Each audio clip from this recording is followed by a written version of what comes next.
ചുമ്മാതിരിക്കുമ്പോൾ ഏതോ ഒരു ഡ്രൈവർ ഒരു നാലാംകുട ഗുണ്ടയ്ക്ക് അന്നാട്ടിലെ പ്രധാനപ്പെട്ട ഒരു നായക നടിയെ റേപ്പ് ചെയ്യാൻ ഉൾവിളി ഉണ്ടാകുന്നു.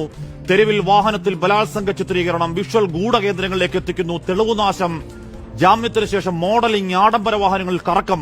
ആ തെമ്മാടിപ്പണിയിൽ 1 മുതൽ 6 വരെ പ്രതികൾ മാത്രമെന്നും ഗൂഢാലോചനയുടെ ഒരു ദുഷ്ട തലച്ചോറിന് തെളിവ് കൂമ്പാരത്തിൽ തെളിവില്ലെന്നും പറയാനാണ് കോടതി. പ്രോസിക്യൂഷൻ പരാജയം, സർക്കാർ പരാജയം കൂടിയാണ്. കോടതി ഉത്തരവിൽ വിശുദ്ധനാക്കപ്പെട്ട 8ാം പ്രതിയെ വാരിപ്പണിരുന്ന താരശരീരങ്ങൾ, മാടി വിളിക്കുന്ന റെഡ് കാർപ്പറ്റുകൾ, ആരാധക വൃന്ദം. മാലപ്പടക്കത്തിനിടയിൽ ആ കേസിന്റെ മറന്നുപോകരുതാത്തൊരു ഭൂതകാലമുണ്ട്.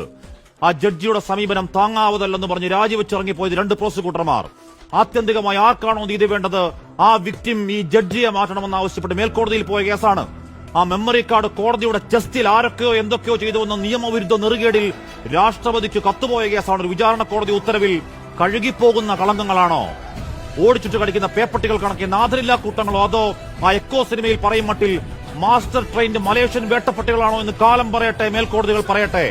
പ്രിയപ്പെട്ട സഹോദരി, 8 ആണ്ടുകൾ ഒരു ചെറിയ കാലയളവല്ല. വർഷങ്ങളിൽ നീതാണ്ടിയ വേദനാവഴികൾ, കേട്ട അധിക്ഷേപങ്ങൾ, കരഞ്ഞു നാനാവിധമായി പോവാതെ ഒരു മുഴം കയറിൽ തൂങ്ങിയാടാതെ വല്ലാത്തൊരു ചങ്കുറപ്പിൽ ഉയർത്തൊരു നിൽപ്പുണ്ടല്ലോ, അത് മതി.